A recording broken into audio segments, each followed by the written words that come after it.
이러다가 대통령실에 윤석열의 사돈의 팔촌까지 낙하산 취직하는 거 아닌지 모르겠습니다. 윤석열 대통령의 외가 육촌인 최승준 대통령실 부속실 선임행정관이 시민사회 수석실 1비서관으로 최근 승진한 사실이 동아일보에 의해 30일 드러났습니다. 이제 동아일보가 윤석열을 버린 것은 거의 확실한 것 같습니다. 요즘 당최 가만 놔두질 않는군요. 시작하기 전에 구독과 좋아요, 감사 인사드립니다. 이 승진은 박근혜 전 대통령의 최측근으로 알려진 정호성 전 청와대 부속 비서관이 시민사회 수석실 3비서관으로 합류할 때 함께 이루어졌다는 점에서 그야말로 권력 내부의 끈끈한 관계를 보여주는 사례를 여실히 보여주고 있습니다. 최승준 비서관은 대기업 출신으로 윤 대통령의 대선 캠프에서 회계팀장을 맡았던 인물입니다. 대통령직 인수위원회에서도 활동한 이력이 있는 그는 2022년 5월 윤석열 정부 출범 이후 대통령실 부속실에서 근무해왔습니다. 여권 관계자는 대통령실 부속실에서 선임행정관으로 오래 근무해 능력이 검증됐다고 변명하며 그의 승진을 정당화하려 했지만 이는 기만하는 발언에 불과합니다.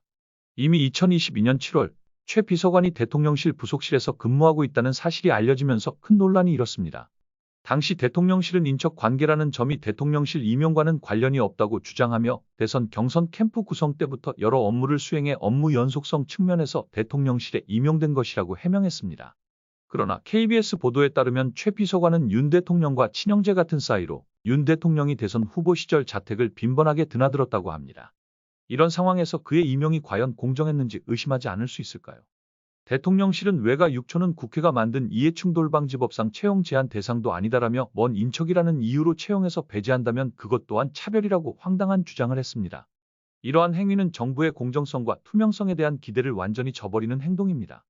윤석열과 가까운 인물이 당연한 듯이 중요한 자리를 차지하는 모습은 이제 일상이 되었습니다. 국민들은 특권과 연줄이 아닌 능력과 자질을 기준으로 한 공정한 인사를 기대합니다. 윤석열 정부는 이런 국민들의 기대를 철저히 배신하며 권력 내부의 친분 관계를 통해 인사를 진행하는 모습을 계속해서 보여주고 있습니다. 언제쯤이면 이런 꼴을 안 볼 수 있을까요? 정말 분노가 치밀어 오르고 복장이 터집니다. 보수 쪽 사람들은 왜 다 저 모양인지 모르겠습니다. 윤석열 정부 조기 종식을 위해 우리 민주시민들께서 좀 더 힘을 보태주셔야겠습니다.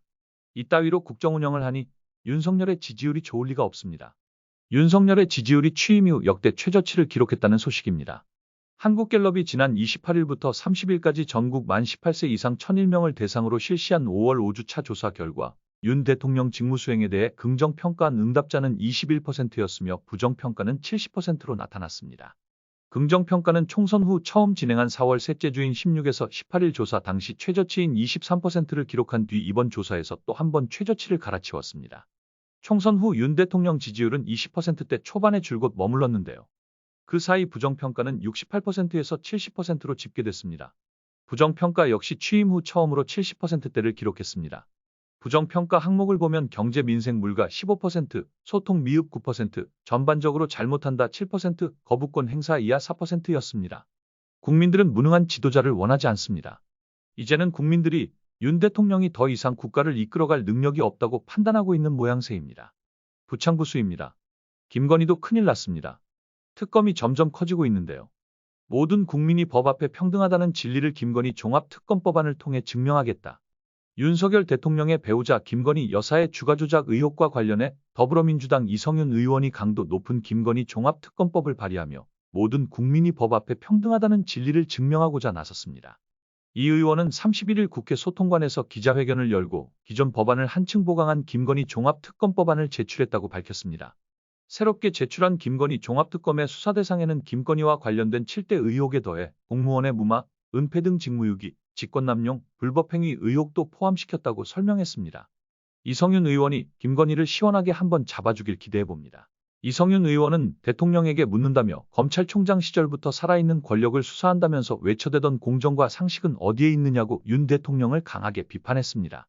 또한 타인에게는 가혹하고 자신과 가족에게는 관대한 행태가 과연 공정과 상식인가 라며 김건희 여사에 대한 특혜 의혹을 강도 높게 질타했는데요.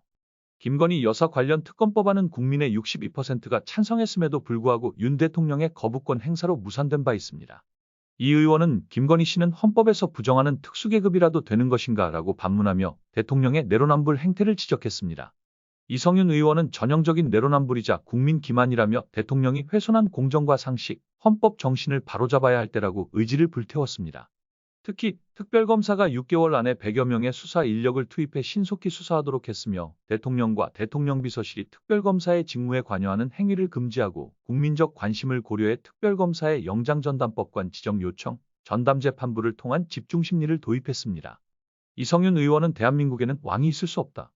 무슨 일을 저질러도 수사 대상이 되지 않는 특권도 성역도 있을 수 없다라며 모든 국민이 법 앞에 평등하다는 진리를 김건희 종합특검법안을 통해 증명하겠다고 강조했습니다. 이번 법안 발의에는 이성윤 의원을 포함해 18명의 의원이 참여했는데요.